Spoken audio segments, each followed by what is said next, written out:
नमस्कार। मैं हूं संजीव श्रीवास्तव। आप देख रहे हैं 4 पीएम न्यूज नेटवर्क।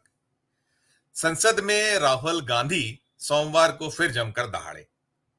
मौका बजट पर चर्चा का था और चर्चा के दौरान उन्होंने तमाम जो दुखती रग है सरकार की, प्रधानमंत्री नरेंद्र मोदी की, हर एक रग को जमकर दबाया और उन्होंने जो बजट है उसकी तुलना महाभारत में जो चक्रव्यूह रचा गया था अभिमन्यु के लिए उससे की और स्पष्ट किया कि जैसे महाभारत में चक्रव्यूह रच के अभिमन्यु को फंसाया गया था, उसे उसमें रण में मारा गया था, कुछ वैसी ही कोशिश जो 2024 का बजट है वो 2024 के बजट में देश की सरकार ने की है।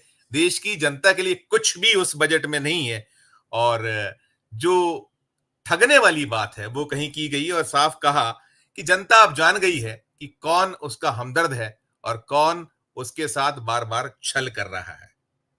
राहुल गांधी ने इंडिया ब्लॉक को शिव की बारात बताया और कहा कि ये वो शिव की बारात है जिसमें कोई भी शामिल हो सकता है, किसी को भी रोक नहीं है, कोई भी पूरी ताकत से अपनी बात को रख सकता है, सामने जो चक्रव्यूह रच रहा है उसको भेदने के लिए आगे आ सकता है और भेद सकता है।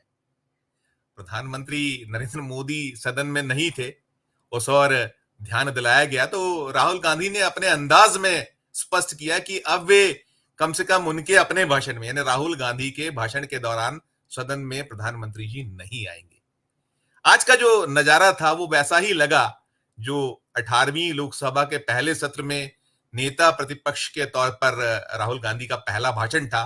तो लग रहा था कि आज पार्ट 2 है और जो ट्रेजरी बेंच है उस पर भी स्पष्ट जो बौखलाहट है, चिड़चिड़ाहट है वो नजर आ रही थी और उस बेंच पर केवल और केवल यदि कोई सीनियर मिनिस्टर सत्ता को डिफेंड कर रहा था तो वे थे राजनाथ सिंह जी और कुछ छुटपुट जो हस्तक्षेप था वो रिजिजू की ओर से हुआ। तो कुल मिलाकर जो स्थितियां सदन में थी उसमें साफ दिख रहा था कि सरकार जो एक उसकी जो लय और ताल बिगड़ी है वो बिगड़ती चली जा रही है और आसंदी भी कहीं ना कहीं बेचैन दिखी, एक छटपटाहट आसंदी पे भी नजर आई और पूरा का पूरा जो दृश्य था बेहद आक्रामक अंदाज राहुल गांधी का था और न केवल लोकसभा बल्कि राज्यसभा में भी ऐसी ही नजारा था। जो भी इंडिया ब्लॉक के साथीगण हैं वे निरंतर घेर रहे थे और राहुल गांधी बूस्टअप हम कह सकते हैं कि और ज्यादा जो एक उसमें धार पैदा करना या एक उबाल लाना वैसी कोशिश राहुल गांधी की ओर से हो रही है और वे उसमें सफल बार बार हो रहे हैं। तो जो बजट सत्र का 6वां दिन है आज था उसमें जो दृश्य पैदा हुए, जो नजारा दिखा और निरंतर ये सत्र भी सरकार के लिए बहुत मुश्किलों भरा, कठिनाइयों भरा और कहीं ना कहीं जो विपक्ष है वो निरंतर जो धारदार तरीके से प्रहार कर रहा है उससे बौखलाहट, बेचैनी, घबराहट नजर आती चली जा रही है। तो हम आज इसी सब विषय पर चर्चा के लिए चलेंगे एक खास पैनल के पास। ये जो हमारी शाम 6 बजे की डिबेट होती है, जुड़ गए हमारे साथ जो हमारे आज के पैनलिस्ट हैं, सीनियर जर्नलिस्ट श्रवण गर्ग साहब हैं। श्रवण सर आपका बहुत स्वागत। गौतम नेहरी जी हैं, प्रदीप श्रीवास्तव जी हैं, सुधीर सक्सेना जी और हमारे साथ जुड़े हुए हैं हमारे सहयोगी साथी रविंद्र सिंह शौरण जी। ये जो पैनल है हमारा, इस पैनल से भिज्ञ है हमारा जो 4 पीएम का दर्शक है, मैं सभी बहुत सीनियर हैं, बहुत अपना एक दीर्घ और लंबा अनुभव है। हमारा पैनल सबको जानता है, पहचानता है, साफ साफ बोलते हैं, खरा खरा बोलते हैं। मैं सवाल जवाब शुरू करूं इसके पहले मैं चाहूंगा कि कुछ 1 2 3 क्लिप्स हैं जो महत्वपूर्ण है वो दिखाकर फिर मैं आगे सवाल जवाब का सिलसिला शुरू करूंगा। जो बजट चक्रव्यूह वाली बात थी, एक छोटी सी क्लिप उसकी है, कुछ और भी हैं, 2 3 क्लिप्स है, मैं दिखाता हूं फिर मैं सिलसिला शुरू करता हूं। सवाल उसको चक्रव्यूह को पद्मव्यूह भी कहा जाता है। सर, जो पद्मव्यूह वाले हैं इनको गलतफहमी है, ये सोचते हैं कि देश के युवा, देश के पिछड़े लोग अभिमन्यु हैं। देश के पिछड़े लोग अभिमन्यु नहीं है, अर्जुन है। और वो जो आपका चक्रव्यूह है उसको फोड़ के फेंक देंगे, फेंकने वाले हैं। एक क्लिप ये है जिसका वो चक्रव्यूह जो जिसकी तुलना की, फिर वो जो उन्होंने साथ साथ अडानी अंबानी को फिर घेरा जिसपे भी हंगामा हुआ तो उन्होंने एक नया नामकरण करने की कोशिश की है, वो भी अपना दर्शकों को मंत्री जी को अडानी जी और अंबानी A1 और A2 की रक्षा करनी है, मैं समझता हूँ, नो प्रॉब्लम। वो सर ऊपर से ऑर्डर आया है सर, सर ऊपर से ऑर्डर आया है सर, मैं समझता हूं, मैं इस पे कोई टिप्पणी नहीं करूंगा।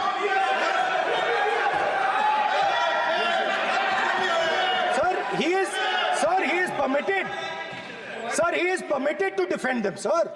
इट इज अ एक क्लिप ये, और एक जो बीजेपी की बहुत एक बड़ा वोट बैंक रहा है मध्यम वर्ग, उस पर भी उन्होंने बड़ा तीखा प्रहार किया, वो भी हम देखते हैं क्लिप, वो भी है। इस बजट से पहले प्रधानमंत्री को सपोर्ट करता था।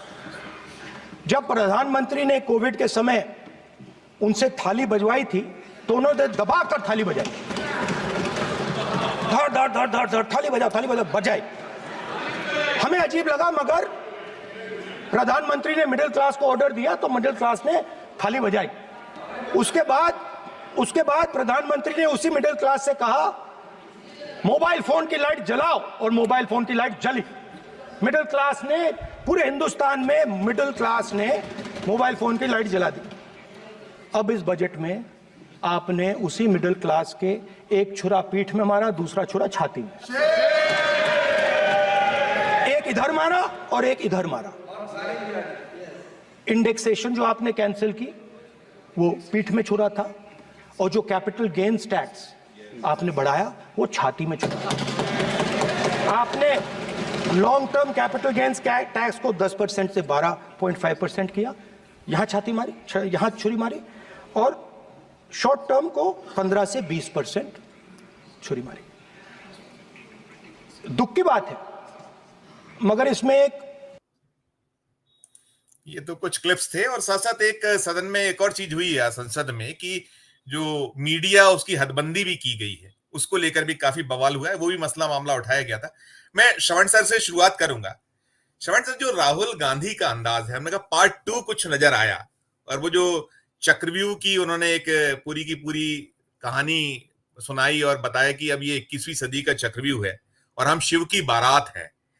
और साथ साथ दो बड़ी इंपॉर्टेंट जो उन्होंने समअप किया, वो 40-42 मिनट का भाषण, उसमें समअप ये किया कि दो जो बड़ी गारंटियां हैं, एक वो जो एमएसपी की किसानों को, और दूसरा जातिगत जनगणना, जो ये भी मुद्दा जो कहीं ना कहीं सरकार के लिए एक दुख की रग बना हुआ है। इन सब पर आपकी टिप्पणी, श्रवण सर आपसे शुरू।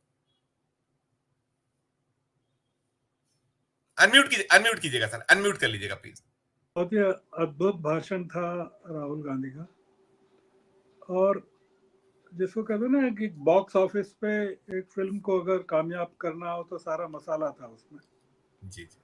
राहुल गांधी ने क्या कहा चक्रव्यूह को लेकर, और ये कमल व्यू जो है, पद्म व्यू, उसमें 6 लोग कौन हैं, जी पुराने 6 लोग कौन थे, मैं उसमें नहीं जाना चाहता हूँ, सर। रिपीटिशन हो जाएगा। आपने भी कहा, जी आपने क्लिपिंग्स जी भी दिखाई, जी जी हमारे दर्शक भी देख रहे थे, संसद की प्रोसीडिंग्स को देख रहे थे। जी क्या हुआ, क्या कहा गया, वो इम्पोर्टेंट नहीं है, मैं समझता हूँ। सर मैं ये मानता हूँ कि इसका असर क्या होगा, सर। और क्यों कहा गया, और क्या राहुल गांधी किस तरह से प्रेशर बनाए हुए हैं इस सरकार पर। एक जो कहते हैं ना कि ब्रेकिंग द नर्व्स, आपकी पूरी की पूरी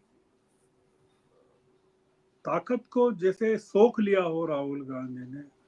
जो आप कह रहे हैं कि मेजॉरिटी में आए हैं और तीसरी बार आए हैं, और आप विदेशों में जाके डंका बजा रहे हैं, देश में डंका बजा रहे हैं, उसको पूरा का पूरा पंक्चर कर दिया। मतलब लगातार कर रहे हैं, वो आपको कमजोर कर रहे हैं लगातार। वो उन्होंने जैसे ये कहा कि प्रधानमंत्री आएंगे नहीं मेरे भाषण में या सुनेंगे जी नहीं। ये मेजर चैलेंज है देश के प्रधानमंत्री को कि वो राहुल विपक्ष के नेता के भाषण सुनने के लिए उपस्थित नहीं रहेंगे। अब इसमें मुद्दा ये है कि प्रधानमंत्री रिस्पॉन्ड कैसे करते हैं इस चैलेंज को। सर। वो कहते हैं कि मैं आ रहा हूं, मैं बैठा हूं, मैं सुनूंगा भी और आपका जवाब भी दूंगा। आपने देखा कि निर्मला सीतारमन का चेहरा कैसा था। वो राहुल गांधी कहते हैं कि देखिए वो मुस्कुरा रही हैं। जी एक जो जिसको कहते हैं ना एम्ब्रेसमेंट, कि वो कह रहे हैं कि जो हलवा बना वो 20 लोगों ने बनाया, उसमें एक ओबीसी और एक माइनॉरिटी, और वो भी फोटो में नहीं है। और ये जो हलवा है ये आप लोग बना रहे हैं, आप लोग खा रहे हैं, मतलब ये कि जो ऊपर के लोग हैं, पूरे बजट का जो बेनिफिट है वो आप जिन लोगों को दे रहे हैं, तो वो जो 73% दलित आदिवासी पिछड़े हैं देश में, उनको आप कुछ नहीं दे रहे हैं। राहुल गांधी एजेंडे की बात कर रहे हैं। इसमें आप देखें कि मिडिल क्लास आपको छोड़ रहा है, हमारे साथ आ रहा है जी वो चैलेंज कर रहे हैं। जी वो ये चैलेंज कर रहे हैं कि आपने युवाओं के को किस तरह से धोखा दिया। जो उन्होंने रोजगार के बारे में जो 500 टॉप कंपनीज में रोज स्किल डेवलपमेंट को लेकर जो इंसेंटिव की बात मजाक उड़ाई। दूसरा ये कि जो शॉर्ट टर्म गेन्स और long term gains, capital gains पर जो बढ़ा है 15 से 20 और 10 से 12.5, आप देखिए कि पूरा का पूरा जो सरप्लस लोगों के पास पैसा है वो गोल्ड में जा रहा है, डेड इन्वेस्टमेंट में जा रहा है। आप मतलब हमारे दर्शक इस बात को सूरत में, अगर सूरत की खबर आप देखें, वो लाइनें लगी हुई है और टोकन बट रहे हैं जी जी जी, कि आपको 4 4 4 दिन बाद 5 5 सोना दिन, जी मिलेगा और 6 दिन बाद मिलेगा। जी जी जी इसका मतलब ये है कि जो पैसा मार्केट में कंज्यूमर के पास आना चाहिए और प्रोड्यूसर के पास आना चाहिए, वो मैन्युफैक्चरर के पास आना चाहिए, वो गोल्ड में जा रहा है। Yes sir. तो ये जो वो कह रहे हैं शॉर्ट टर्म कैपिटल गेन, तो लॉन्ग टर्म की जो बात कर रहे हैं, और इंडेक्सेशन को जो खत्म कर रहे हैं, मतलब जो महंगाई के साथ जुड़ता था उसको जो खत्म कर रहे हैं। बेसिक चीजों पर राहुल गांधी ने जो अटैक किया है इस इलेक्शन में, वो अद्भुत है। मतलब मैं चक्रव्यूह और अभिमन्यु और जी जी अंबानी, मीनिंग, अडानी, डोभाल, जी मोदी और अमित शाह और ये 6 लोग पे नहीं जा रहा हूँ। हाँ, मैं इस पे जा रहा हूँ कि एक जो पूरा बजट, और वो राजनाथ सिंह कहते हैं कि आप बजट पर बोलिए, जी तो बजट पर बोलना चाहिए और निर्मला सीतारमन जवाब देंगी। मेरा मानना है कि जो मुद्दे उठाए गए हैं, विपक्ष की बेंचेस अगर आपने देखा हो कैमरे से, कि लोग ही नहीं थे, बैठे ही नहीं थे लोग, मतलब ट्रेजरी बेंचेस खाली थी, वो दिखा भी नहीं रहे थे सर, दिखा भी नहीं रहे थे, वहां कैमरा भी नहीं जा रहा था, वो एक ही जगह फोकस था, तो कैमरा भी नहीं जा रहा। तो ये हमारे गौतम दा तो ये मास्टर हैं इन चीजों को ऑब्जर्व करने में, लाहिड़ी साहब। तो हम इनके ऑब्जर्वेशन सुनना चाहते हैं कि गौतम दादा का क्या कहना है ये जी पूरा जो हुआ उस पर, क्योंकि ये बहुत ही, ये आज का जो सेशन था, मैं मानता हूँ कि बहुत अद्भुत है। मतलब इसमें कई चीजें सीखने के लिए भी हैं, सर। जानने के लिए भी हैं, और नागरिकों को एजुकेट करने के लिए भी काफी तैयारी के साथ।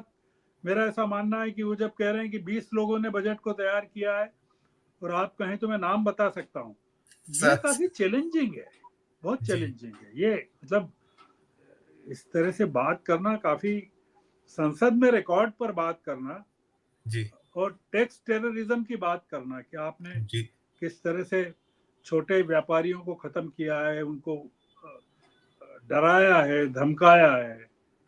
ये पूरी बजट की उन्होंने, राहुल गांधी ने जान निकाल कर रख दी। जी जी जी, बिल्कुल बिल्कुल। दादा जो कह रहे थे, मैं क्योंकि श्रवण सर का मुझे बताया गया था कि जाने वाले हैं, तो मैं सबसे शुरुआत वहीं से करूं। क्या दादा आप जो पूरे का पूरा जो दृश्य है और इसके जो दूरगामी परिणामों की बात थी, मैंने भी कहीं वही उस इसके पीछे यही था कि सर श्रवण सर इसके दूरगामी परिणाम क्या होंगे ये बताएंगे।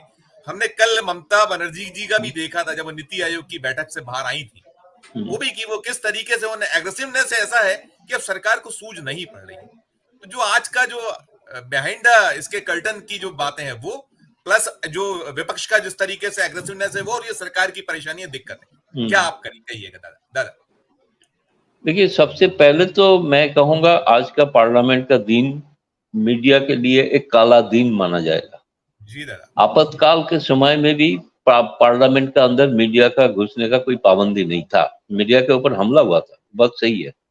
लेकिन पार्लियामेंट जाने के लिए कभी कोई रोका नहीं था। लेकिन इस टाइप का जो पत्रकार वहां पे सालों के साल वहां जाके मीडिया राजनीतिक नेता से बातचीत करते थे, उसका और प्रोफेशनली उसका बाइट लेते थे, उसके लिए आज ही पहली बार मना कर दिया गया। ये अद्भुत एक स्थिति है। सबसे पहले तो सारे मीडिया का तो परमानेंट पासेस कैंसिल हो चुका है। हम लोगों को तो अभी भी मानता है हम ही शायद कोरोना वायरस है, इसलिए हमको जाने नहीं दिया जाता है। जो सारे जो long and distinguish service passes holder है, सबको कैंसिल्ड है, किसी को जाने नहीं दिया जाता है। ये कौन सा लोकतंत्र है? भारत में लोकतंत्र का डंका मदर ऑफ डेमोक्रेसी, ये मदर ऑफ डेमोक्रेसी है कि पार्लियामेंट के अंदर जिसमें कहा गया था इंग्लैंड का हाउस ऑफ कॉमन्स में कि फोर्थ पिलर है, ऊपर जो बैठा है, पहले 3 पिलर था, चौथा पिलर है वो है जो ऊपर गैलरी में बैठा है। ये यहाँ पे ये लोग गर्व से कहते हैं कि हम वेस्टमिनिस्टर मॉडल फॉलो करते हैं। तो वेस्टमिनिस्टर मॉडल ही तो भारत में चल रहा है, पार्लियामेंट्री डेमोक्रेसी। अपोजिशन तो शैडो कैबिनेट होते हैं, कहाँ उसको सम्मान दे रहा है? प्रधानमंत्री अगर leader of opposition Rahul Gandhi का नाम छोड़ दीजिए, वो एक कॉन्स्टिट्यूशनल पोजीशन में है, उसका वो शैडो प्रधानमंत्री है।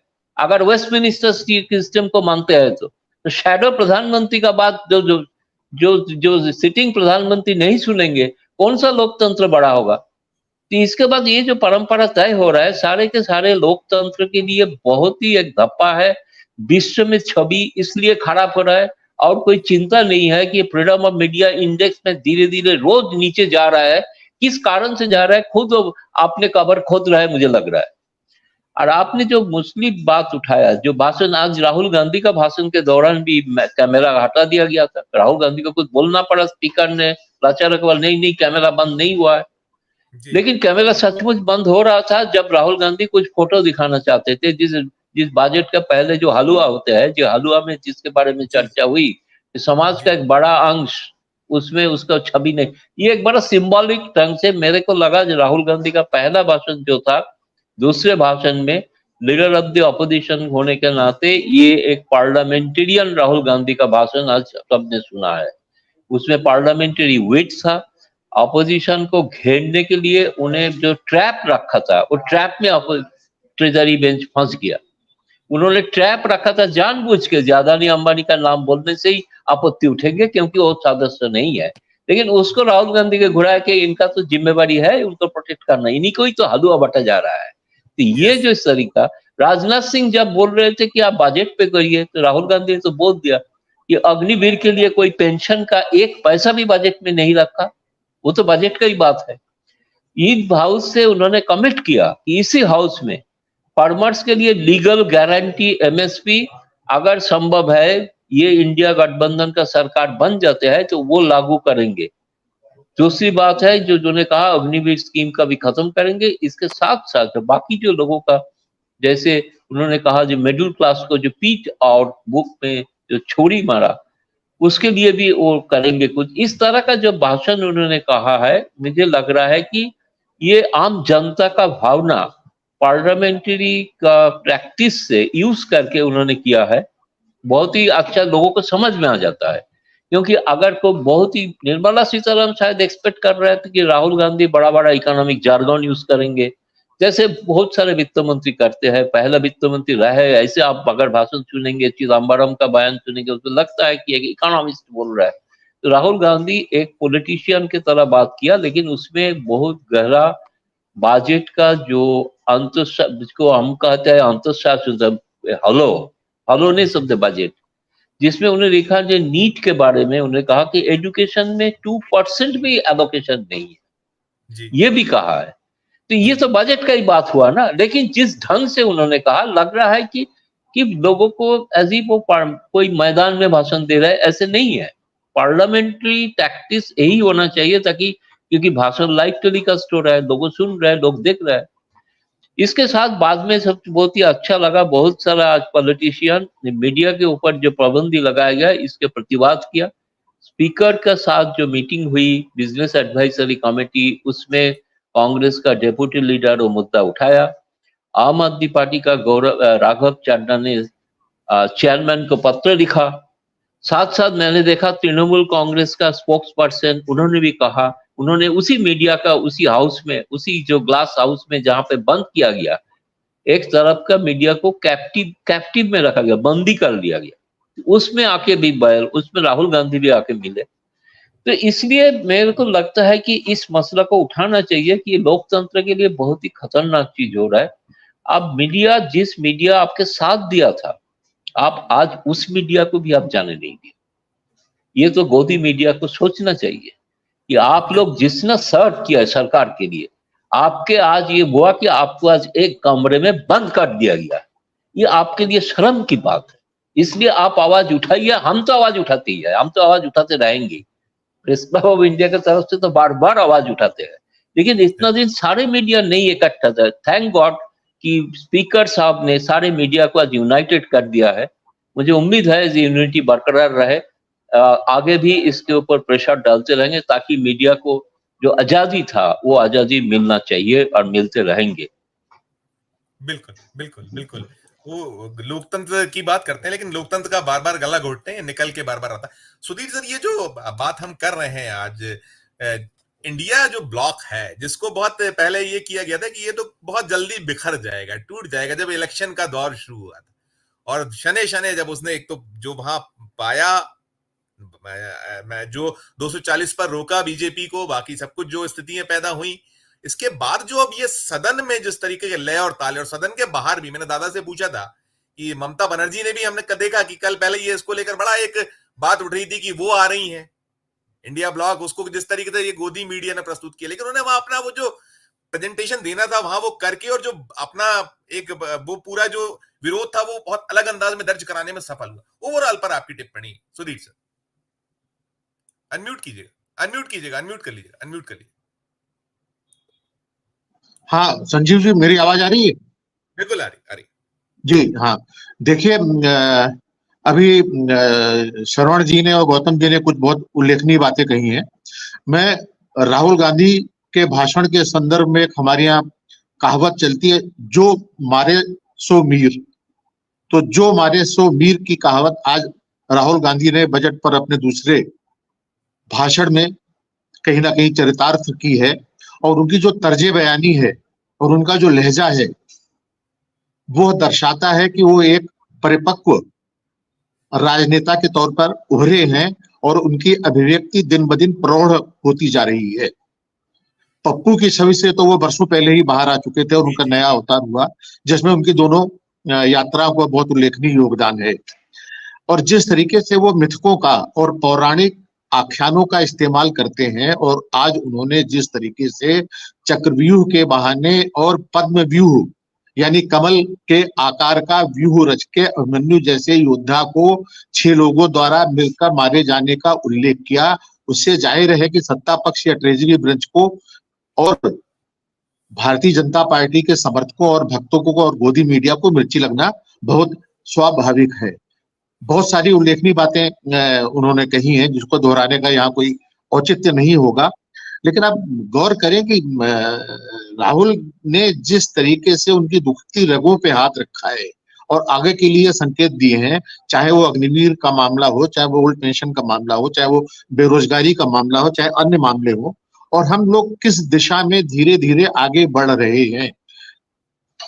कांग्रेस पार्टी की अंक तालिका में 99 सांसदों पर आके कांग्रेस पार्टी अटकी थी, लेकिन उसके बाद वो 100 का आंकड़ा कहीं का पार कर चुकी है और अनेक निर्दलीय सांसदों ने कांग्रेस ज्वाइन करने और कांग्रेस को समर्थन देने का ऐलान कर दिया है। अब मुझे लगता है कि लगातार जिस तरह से समय बीतता जाएगा, जिस तरीके से बीजेपी के का हर्ष उड़ीसा में हुआ है या अन्य पार्टियों के प्रति भारतीय जनता पार्टी का सलूक रहा है, पार्टियों को तोड़ने का उनका जो स्वभाव, उनका जो मिजाज, उनकी जो लालसा रही है, चाहे वो शिवसेना हो, चाहे वो एनसीपी हो, चाहे वो अन्य दल हो, और चाहे वो अकाली दल के साथ हो, तो जिस तरीके से उन्होंने किया उससे मुझे लगता है कि आने वाले समय में भारतीय जनता पार्टी का गठबंधन दिन ब दिन कमजोर होगा और कांग्रेस नीत इंडिया ब्लॉक की ताकत और उसके समर्थन में इजाफा होगा। 2-3 राज्यों में जो चुनाव होने जा रहे हैं, झारखंड में या महाराष्ट्र में, ये चुनाव बहुत मायने रखते हैं। महाराष्ट्र के एक छत्र या सर्वाधिक शक्तिशाली नेता शरद पवार ने सभा में ये कहा कि जो व्यक्ति तड़ीपार रहा है उसको मेरे बारे में बोलने का कोई हक नहीं है। तो पब्लिक मीटिंग में एक गुरु गंभीर नेता गृह मंत्री को तड़ीपार कह रहा है, ये कहीं ना कहीं विपक्ष के हौसलों की ओर संकेत करता है, उनके संकल्प की ओर संकेत करता है। अब आप देखिए, कांवड़िए निकल रहे हैं। मैंने मान लिया कि ये एक तीर्थ यात्रा की तरह है, एक आध्यात्मिक यात्रा है, ये एक धार्मिक यात्रा है, लेकिन कांवड़ियों की यात्रा किस कीमत पर निकाली जा रही है? कांवड़िए जिधर से गुजर रहे हैं उधर के स्कूलों को बंद कर दिया गया है 1 हफ्ते के लिए। कायदे से जिधर स्कूल होते उधर से कांवड़ियों को गुजरने से रोका जाता और उनको शहर के बाहर से निकाला जाता। यानी आप शिक्षा प्रणाली की कीमत पर, बच्चों की शिक्षा की कीमत पर कांवड़ियों को रास्ता दे रहे हैं।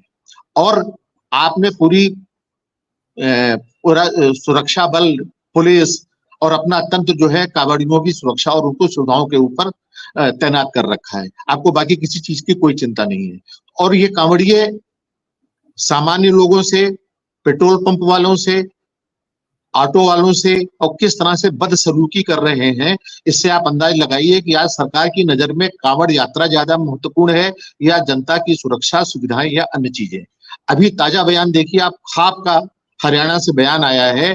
खाप ने यहाँ पर लिव इन रिलेशनशिप और समलैंगिक विवाहों को लेकर आपत्ति जताई है और जिसको कहना चाहिए कि गलियारे में उल्टे पांव चलने को लेकर उनकी मांग है कि इन चीजों पे बैन लगाया जाए। तो क्या इस देश का कानून खाप पंचायतों से और मनुस्मृति से चलेगा या उस संविधान से चलेगा जैसे दुनिया का सर्वश्रेष्ठ संविधान माना जाता है? तो राहुल गांधी जिस तरीके से शब्दों के जरिए, अल्फाज के जरिए अपना खेल कर रहे हैं या अपने आप को व्यक्त कर रहे हैं, उसके साथ साथ वो एक मनोवैज्ञानिक खेल भी कर रहे हैं।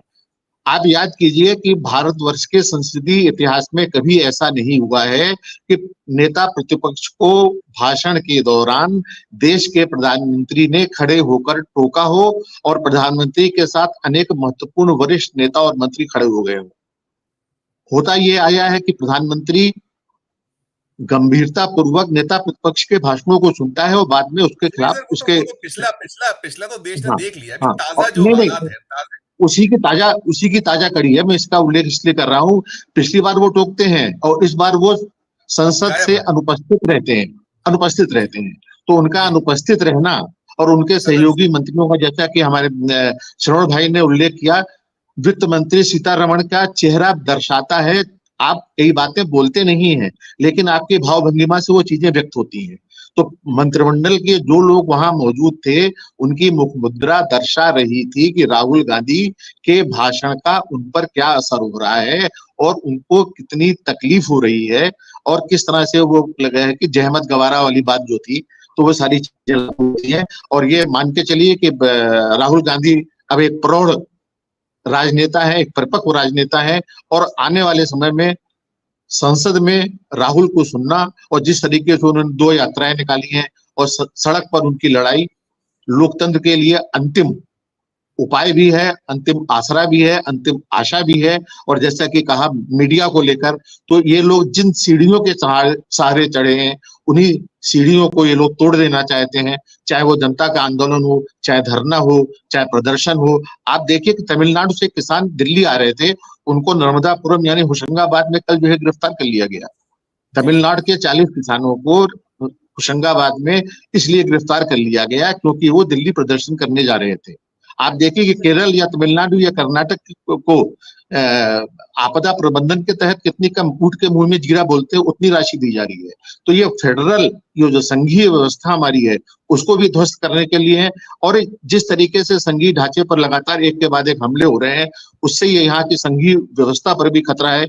हमें उम्मीद करना चाहिए कि मीडिया अब चेतेगा और संघीय व्यवस्था को बरकरार रखने के लिए, अभिव्यक्ति के संकट को हल करने के लिए समवेत होकर कुछ सोचेगा और कदम उठाएगा। संजीव जी। बिल्कुल मीडिया आपको सोचेगा। मैं यही सवाल रविंद्र जी से करने वाला था प्रदीप जी के पास जाने के पहले कि ये जो है उल्टा पड़ गया मसला ये। और देखिए ये है कि बिना, दादा ने कहा भी बहुत, ये आज काला दिवस है मीडिया के लिए निश्चित तौर पर, कि आप वहां भी रोक दिए जाए, तो बिना प्रधानमंत्री जी या बिना किसी के आसंदी की इतनी हिम्मत अभी नहीं है। हम जो पा रहे हैं बीते 5 साल वो देखा है, पहला कार्यकाल उनका अध्यक्ष जी का, और अभी तो दूसरे कार्यकाल में हमको निरंतर देख रहे हैं कितना निरीता उनमें हर बार दिखती है। वो कुछ चाहते हैं बोलना और नहीं बोल पाते।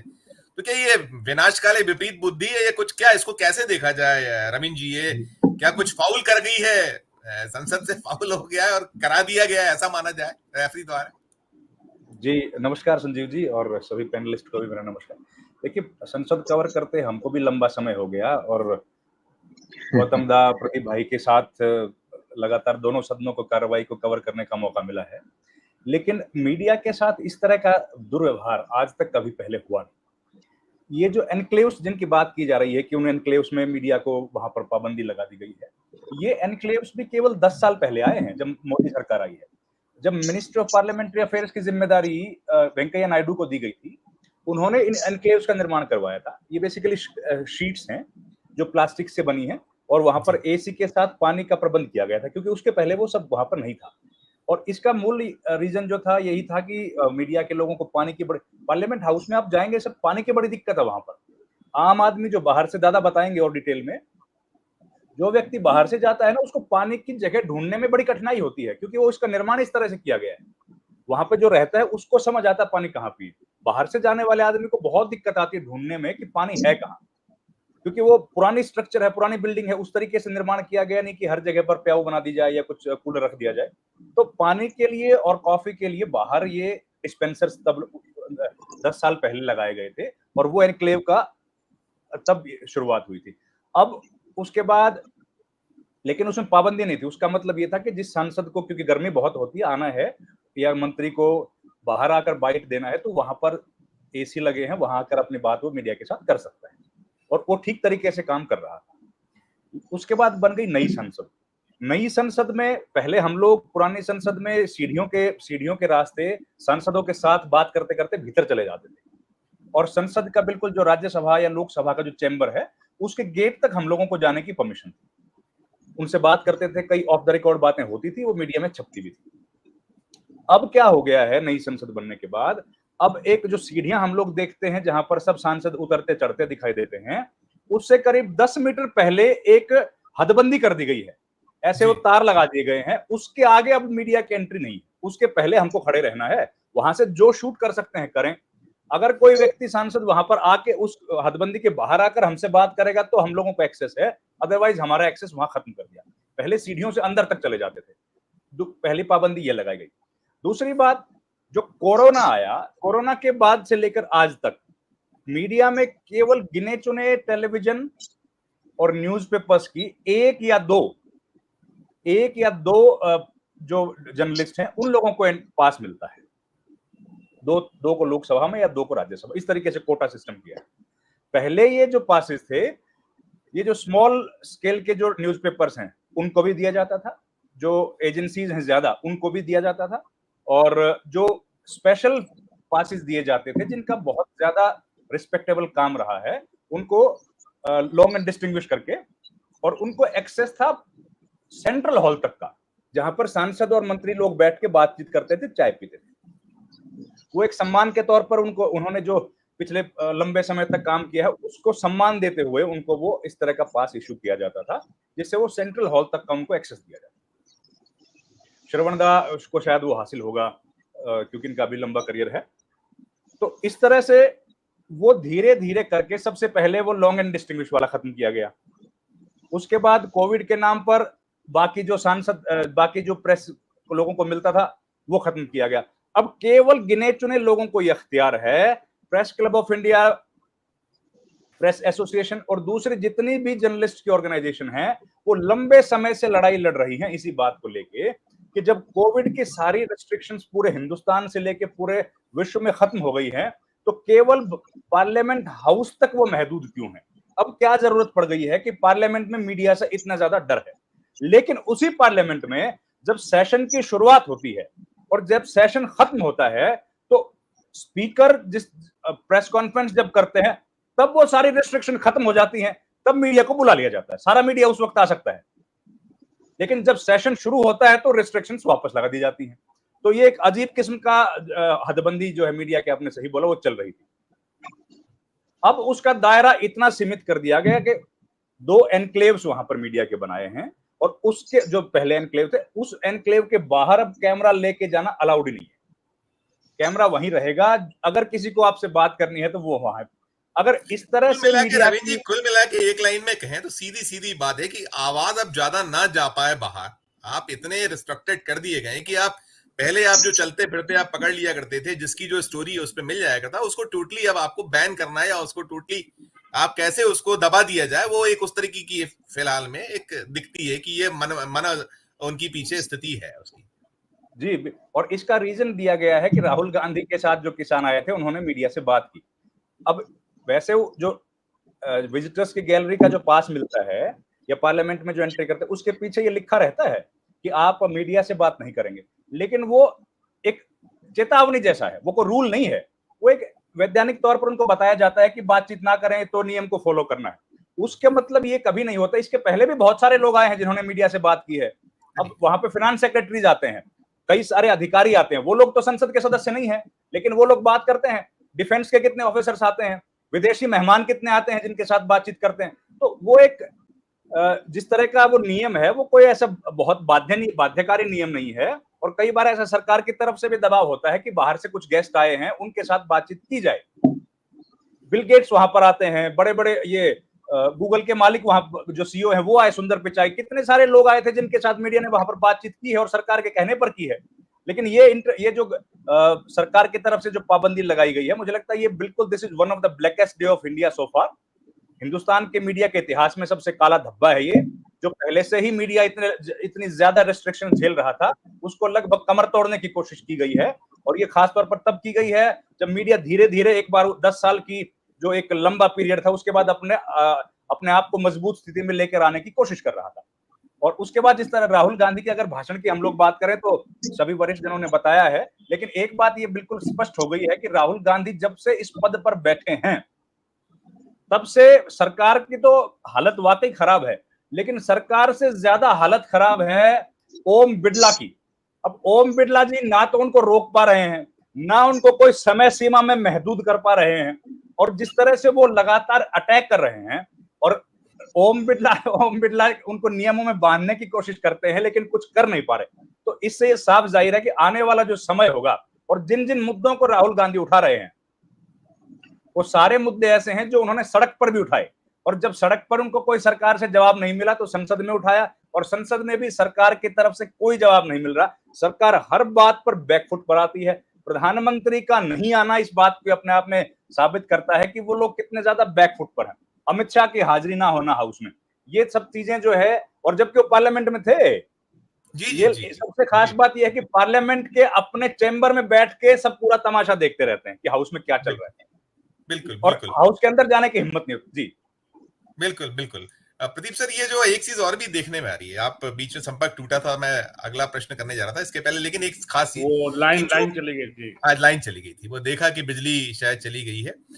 इसमें एक खास है कि इन्होंने जो अटैक तो है पूरा बिखेर दिया है, विपक्ष बिखर गया है, सत्तारूढ़ दल बिखर चुका है, जो भी सर ने भी कहा।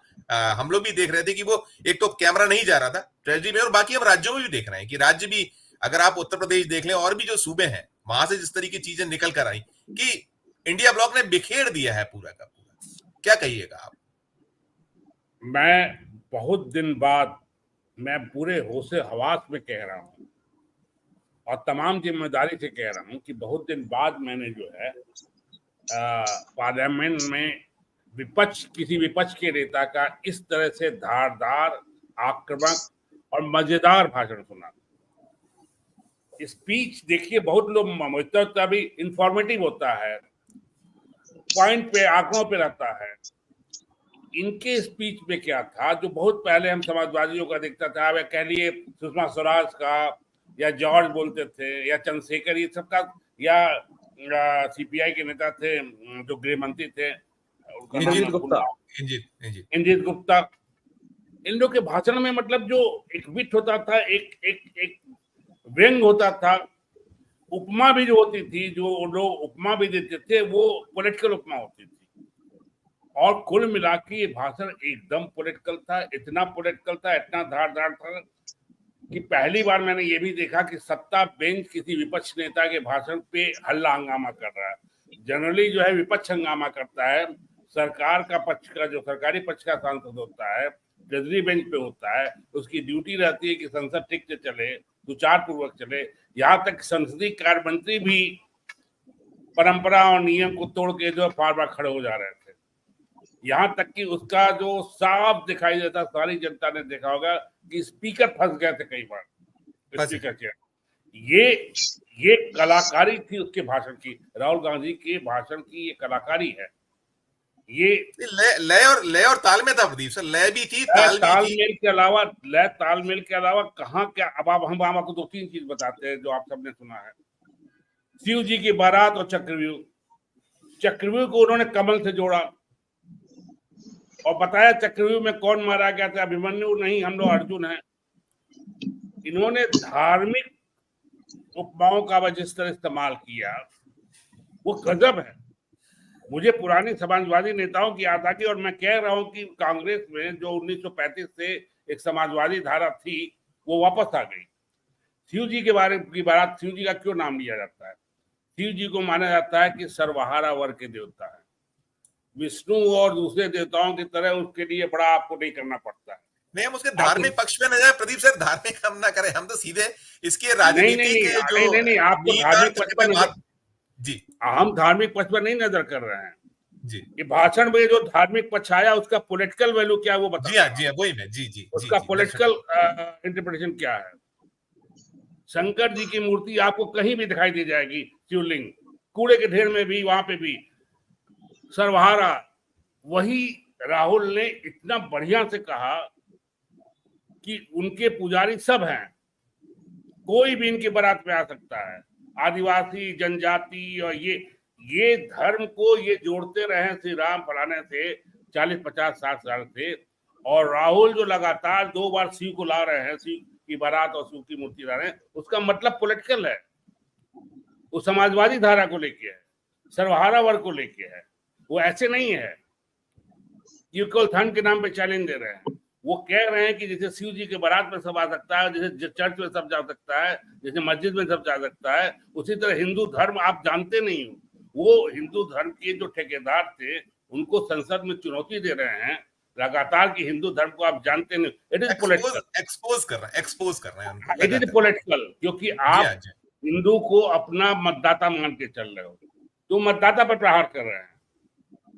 और सबसे बड़ी चीज मैंने देखी जो आप कह रहे मेटामॉर्फोसिस हुई है या ट्रांसफॉर्मेशन हुआ है पिछले 2 साल में, राहुल गांधी गजब के पॉलिटिकल हो गया। पहले ये था कि ये गुड़ी और नैतिकता, इस पे मैं ये पद नहीं लूंगा, वो नहीं करूंगा और ऐसे रहूंगा वैसे रहूंगा, कागज फाड़ देना। Now he political. और मेरा मानना है कि आप पॉलिटिक्स में तो आपको पॉलिटिकल रहना चाहिए। बिल्कुल। मैं नैतिकता आप अपना रखिए, पॉलिटिकल में नैतिकता बरतिए, लेकिन अगर आप पावर नहीं लेंगे, एग्जीक्यूटिव पावर नहीं लेंगे, तो आप अपनी नीतियों को लागू कैसे करेंगे? जिस जनता के हित की बात कर रहे हैं उसको कैसे करेंगे? डेमोक्रेसी में जब तक एग्जीक्यूटिव पावर नहीं लेंगे आप, तो मैं ये नहीं बनूंगा, मंत्री नहीं बनूंगा, मैं इस्तीफा दे दूंगा। अब उन्होंने विपक्ष का पहला ये पॉलिटिकल। दूसरे पूरा भाषण देखिए, पूरे भाषण में इन्होंने पॉलिटिकल गेम जम के खेला है, कास्ट इक्वेशन जम के खेला है। कास्ट इक्वेशन खेलने में ये सामाजिक न्याय का कास्ट इक्वेशन खेलने में इन्होंने समाजवादियों, वामपंथियों को भी मात कर दिया। कम से कम 10 बार आदिवासी और वो कहे हैं, यहां तक कि बजट फॉर्मेशन में भी उसको घुसा दिया उन्होंने। जी। फोटो सेक्शन हुआ था उसमें भी घुसा दिया। इस लिहाज से 2-3 लिहाज से ये जो आज हुआ है, मैं तो करीब 25-26 साल पार्लियामेंट कवर किया हूँ। ईश्वर की कृपा से रंजीत गुप्ता का, चंद्रशेखर जी का, अतुल वो जो महाराष्ट्र का चीफ मिनिस्टर, बहुत अच्छा भाषण देता था। एक से एक भाषण मैंने सुने हैं। मैंने एक बार शरद यादव जी से कहा भी था कि अब भाषण का स्तर गिरता जा रहा है। प्रदीप सर, मैं श्रवण जी को जाना है और दादा को भी, तो मैं आपको दोबारा लौटता हूँ। मैं एक टिप्पणी श्रवण सर और प्रदीप सर ले लूं। आप बिल्कुल वो जो कह रहे हैं परफेक्ट कह रहे हैं। सर माफी चाहते हो प्रदीप सर, श्रवण सर, आपसे और दादा से भी मैं चाहूंगा, बाकी सभी से चाहूंगा कि जो राहुल गांधी ने जिस कॉन्फिडेंस से जो चीज कही, दो चीजें उन्होंने कही, एक तो वो जो एमएसपी की गारंटी वाली बात, और दूसरी जातिगत जनगणना वाली बात। कॉन्फिडेंटली वो कह रहे हैं कि हम इसी सदन में करके और पूरा करके दिखाएंगे। इसे कैसे देखा जाए? ये इसके पीछे के क्या उनके जो लक्ष्य है वो, या जो वो किस तरीके से मानकर चल रहे हैं? कि हम इसको ऐसे भी देख सकते हैं कि जो 3 राज्यों के चुनाव हैं, इन 3 राज्यों के चुनाव के बाद कुछ घटनाक्रम बदलेगा, कुछ घटित होगा जिसके तहत शायद इंडिया ब्लॉक को मौका मिला, ऐसा कुछ देखा जाए? श्रवण सर, आपसे और दादा से और सभी से मैं चाहूंगा। प्रदीप जी बहुत बढ़िया तरीके से पेश कर रहे थे। मतलब वो प्रदीप जी का जो फोकस था, नहीं, आपको जाना था इसलिए मैं माफी चाहता हूँ, मैंने प्रदीप सर से क्षमा चाहिए। मैं प्रदीप जी को सुन रहा था जी, वो उनका जो पॉइंट था कि उन्होंने पूरे समाजवादियों के और वामपंथियों के पूरे एजेंडे को हाईजैक कर लिया राहुल गांधी ने। जी, जी। मतलब इसमें आप देखिए कि उन्होंने एक तीर से कितने निशाने चलाए हैं, तीर चलाए हैं। जी। एक तो नीतीश कुमार, जो मतलब इसके जाति जनगणना के आर्किटेक्ट माने जाते हैं, और बिहार में अगले साल चुनाव है। जी। पहले दिन से उन्होंने, राहुल गांधी ने दूसरी भारत यात्रा का मूल मुद्दा ही उन्होंने जातिगत जनगणना को कर दिया। मतलब रायपुर में कांग्रेस के अधिवेशन में उन्होंने उसको मुद्दे को उठाया था। जी। दूसरा, समाजवादी, मतलब जो दलितों और पिछड़ों की जो बात उन्होंने की, जी। 73% वाली, जो प्रदीप जी भी कर रहे थे। जी हाँ। आप बताइए कि समाजवादी पार्टी की पूरी जीत का जो आधार है उत्तर प्रदेश में, वो क्या है? तो ये जो राहुल गांधी ने, जो प्रदीप जी भी कह रहे हैं, सभी लोग कह रहे हैं कि हलवा बनाने वाली जो चीज कही, जी। कि उसमें आपने जो 2 पिछड़े वर्ग के लोग थे, एक ओबीसी और एक मुस्लिम, जी। आपने एक तो 20 में से केवल 2 लोगों को रखा उसमें, और उन दोनों को भी फोटो में नहीं आने दिया। मतलब ये कि जो समाज का में जो संपत्ति और संसाधनों के बंटवारे की जो पूरी बातचीत है, उसको राहुल गांधी ने एक हलवे की उपमा के जरिए, कि आपका जो पूरा का पूरा नजरिया है सरकार का, वो बहुत सामंतवादी है। और वो जो है कि वो 6 लोग जो अभिमन्यु को घेर रहे हैं, और अभिमन्यु का जो बखान उन्होंने किया कि जो पिछड़ा वर्ग है, दलित है, शोषित है, युवा है, वो उसमें है। पर वो ये कह रहे हैं कि इस चक्रव्यूह को ये लोग ध्वस्त कर देंगे, तोड़ देंगे, और तोड़ दिया है। जी। तो ये जो प्रदीप जी ने जो बहुत बढ़िया जो उसको एक्सप्लेन किया, और निश्चित रूप से मैं प्रदीप जी से सहमत हूँ कि हम लोगों ने भी इतने भाषण सुने हैं इतने सालों में विपक्ष के नेताओं के। अब क्या बताएं, अधीर रंजन जी थे तो आप सोचिए कि क्या स्थिति रही होगी पिछले लोकसभा के दौरान। मतलब वो कितना, मतलब जो आप तुलना करते हैं कि राहुल गांधी विपक्ष के नेता, और जब आप रेट्रोस्पेक्ट में देखते हैं कि अधीर रंजन चौधरी पिछली बार थे, जी। तो हमको लगता है कि विपक्ष के लिए क्या जरूरी क्या है। और वो आज जो लोग, लाखों करोड़ों लोग दुनिया भर में, देश में इस डिबेट को देख रहे थे, मतलब एक एक चीज पर जो उन्होंने बात कही, मिडिल क्लास को लेकर, कैपिटल गेन टैक्स को लेकर, शॉर्ट टर्म टैक्स को, लॉन्ग टर्म को लेकर, रोजगार को लेकर, ये तमाम चीजें बताती है कि वो जिस ऑडियंस को एड्रेस कर रहे थे, ये वो ऑडियंस नहीं है जो कांग्रेस की ट्रेडिशनल ऑडियंस रही है। तो पूरा का पूरा उन्होंने, राहुल गांधी ने अपने जिसको एड्रेस कर रहे हैं उसका चक्रव्यूह खुद नहीं तोड़ दिया कि भाई मैं उससे निकल आया हूँ, जो जिस कांग्रेस को आप जानते हैं, मैं अब उस कांग्रेस को रिप्रेजेंट नहीं कर रहा हूँ यहाँ, मैं उस कांग्रेस को रिप्रेजेंट कर रहा हूँ जिसको किया जाना चाहिए। ये जी। उसका मूल मुद्दा है। इसलिए बहुत बढ़िया, मतलब खैर सभी लोगों ने बहुत अच्छी बात कही। तो मेरे दादा ने जो एक मुद्दा उठाया मीडिया का, मैं उस पर एक चीज ये बोलना चाहता हूँ जो राहुल गांधी ने भी कही कि मीडिया को आजादी दे भी देती सरकार तो मीडिया करता क्या। जी। मतलब वो क्या राहुल गांधी को इतने जोर शोर से प्रकाशित करता क्या या करेगा क्या। मतलब उसको आज हमको सबसे ज्यादा लेट डाउन जो किया है, किसी ने किया है अगर देश में, तो मीडिया ने किया है। और किसने किया है। जी जी जी तो आप मीडिया को कॉन्क्लेव में या एनक्लेव में नहीं भी बांधें और आजादी दे दें। आजादी असल में मीडिया को सरकार से नहीं चाहिए, मीडिया को आजादी उनके मालिकों से चाहिए। और जिन्होंने, जो कारपोरेट घराने हैं, जिनका कब्जा है मीडिया पर, उनसे आजादी चाहिए। तो वो आप सरकार से तो लड़ते हैं, मीडिया से लड़ेगा, सरकार से तो लड़ लेंगे आप अपने घरानों से और अपने मालिकों से कहाँ लड़ते हैं। जी जी जी जी जी जी जी जी जी दादा, आपकी टिप्पणी।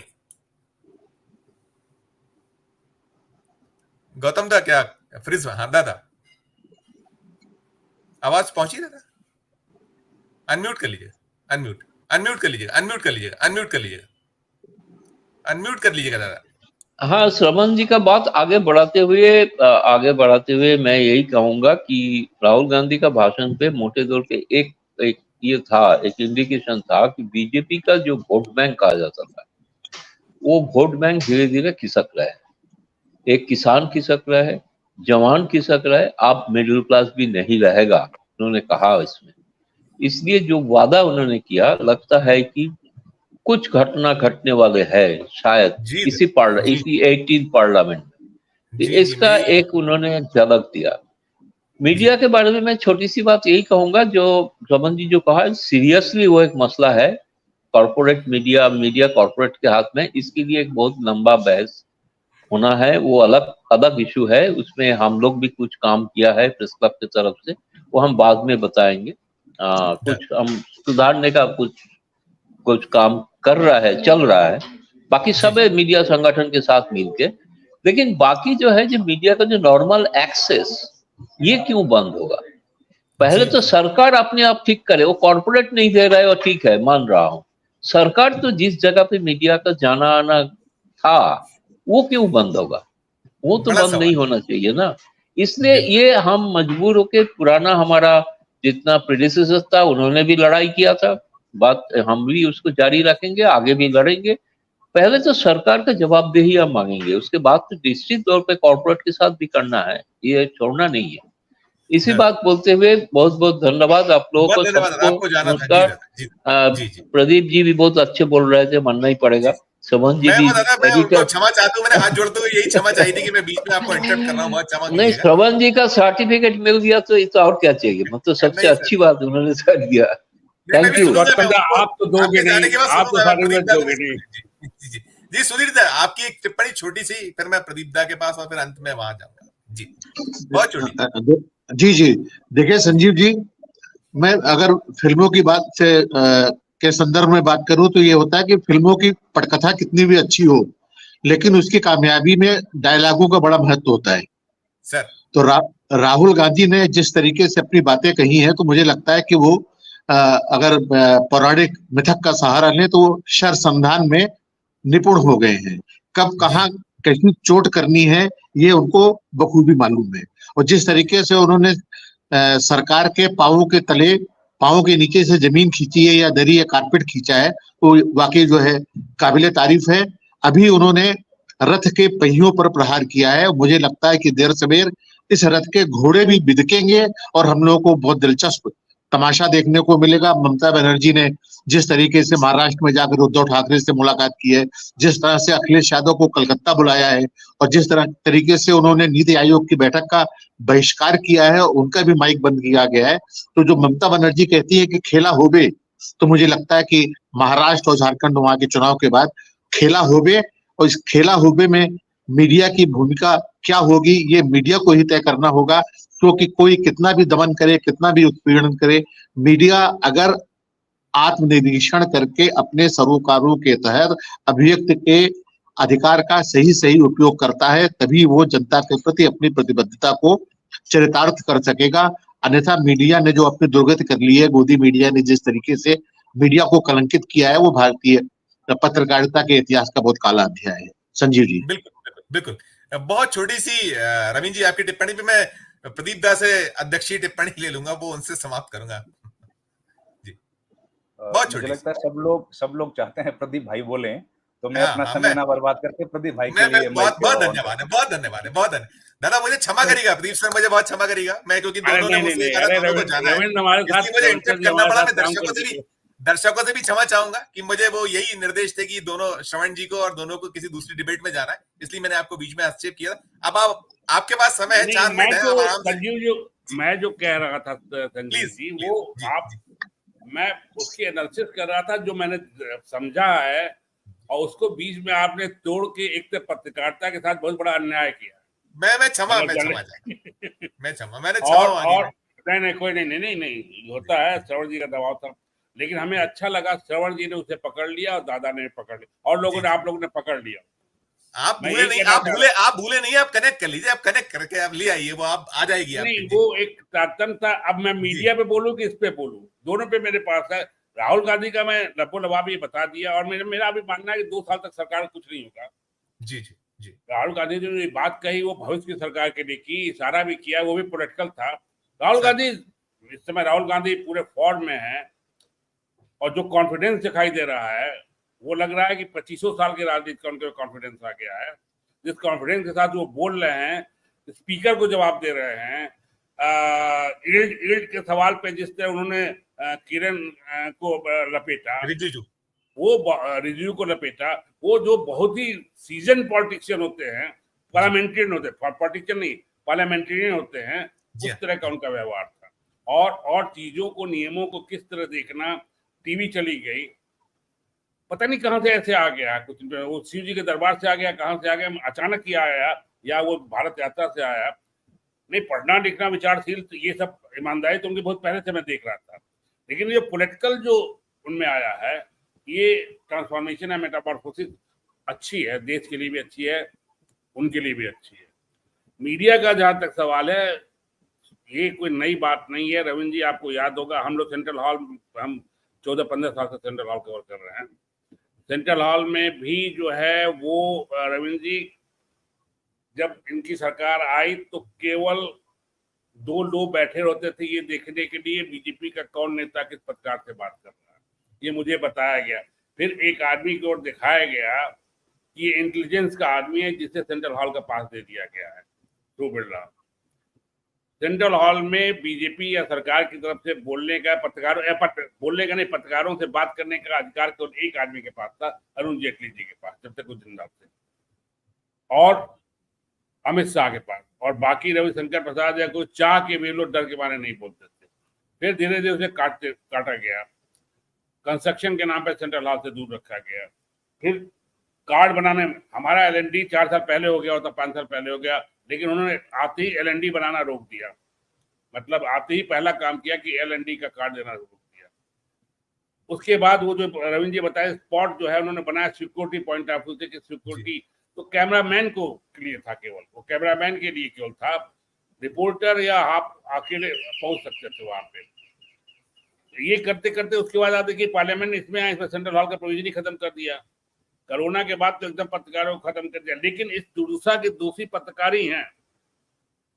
मैं बहुत पहले से कह रहा हूं, ये तो पीटे जाएंगे, दौड़ा दौड़ा गली में मारे जाएंगे। जो इन्होंने 10 साल किया है उसमें हम लोग भी भोगेंगे, और अभी भी इनको होश नहीं आया है। ये जो हो रहा है, आप भाई आप अधिकार देते चले जा रहे हैं अपना। रेलवे में पास था वो भी खत्म हो गया, बुजुर्गों का पास था वो भी खत्म हो गया, PIB में एक्रेडिटेशन इतना मुश्किल हो गया कि संजीव जी, मैं मतलब हो जा रहा है तो बड़ा आश्चर्य की बात है। तरह तरह की वहां कमेटियां बन गई जिसमें बीजेपी के जर्नलिस्ट भरे हुए हैं। जी जी। तो ये सब मिला के ये सब वो नहीं है, लेकिन इसका कोई असर होता नहीं। जितना आप दबाव डालेंगे डेमोक्रेसी पे, डेमोक्रेसी उतना ही उभर के आती है, मेरा मानना है। और इस देश के लिए बहुत अच्छी बात है कि जो अपोजिशन पार्टी जो दबी हुई थी, मेन अपोजिशन पार्टी, उसमें ट्रिमेंडस बदलाव आया। इवन कि अब बीजेपी में आपको नेताओं की कमी दिखाई देगी, सेकंड कैटेगरी का नेता नहीं दिखाई देगा, सबको खत्म कर दिया है मोदी जी ने। लेकिन कांग्रेस में सेकंड कैटेगरी में कई नेता उभर आए हैं, उधर जो छत्तीसगढ़ के चीफ मिनिस्टर थे, इधर आपके पायलट है, और भी बहुत है, वो हुड्डा, दीपक हुड्डा, ये बहुत से एक सेकंड कैटेगरी तैयार हो चुकी है। तो ये इसलिए वो बौखलाहट जो आपको दिखाई दे रही है। लेकिन सबसे गलत बात ये हो रही है कि स्पीकर होता है, किसी का भी स्पीकर, किसी पार्टी का भी स्पीकर। हमने कई रवि राय से स्पीकरों को देखा है, और आपके वो जो थे जो हर 2 घंटे में ड्रेस बदलते थे, नाम आजकल भूल जाते, कांग्रेस के थे, पाटिल साहब। तो उन लोगों को भी देखा है, कभी इस तरह का पक्षपात नहीं करते थे। पीएम पे कभी हमला होता था तो कभी वो बचाव नहीं होते थे, हाँ, बचाव नहीं करते थे जी। इन्होंने पहले ये डुबो दिया, और अब इनकी जो फजियत कर रहे हैं सब इस बार, जिससे इन पर हमला कर रहे हैं, वो ओम बिरला का नहीं नुकसान है, स्पीकर के चेयर का नुकसान होगा। यस। तो वो तो आपने दादा जो आपने बोया है वो आपको काटना पड़ता है, वो आपने पैदा किया। लेकिन इससे संवैधानिक पद खत्म हो रहा है ना, निश्चित तौर पर। निश्चित। तो आपने तो गरिमा गिरा, उसकी गरिमा आप जब 100+ सांसदों को आप बाहर कर देंगे तो आप कैसे, अब आप आज आ गया ना, अब आज वक्त आपका है, आपको सामना करना पड़ रहा है। आप कठिनाइयां इसलिए कि अब आज सांसद झाड़ रहे हैं, बिल्कुल। और आपने जो कहा भी, तो वो जो अभिषेक को हमने देखा, वो बनर्जी को देखा, ममता बनर्जी के बदी, दीपक हुड्डा, अद्भुत। तो अब वो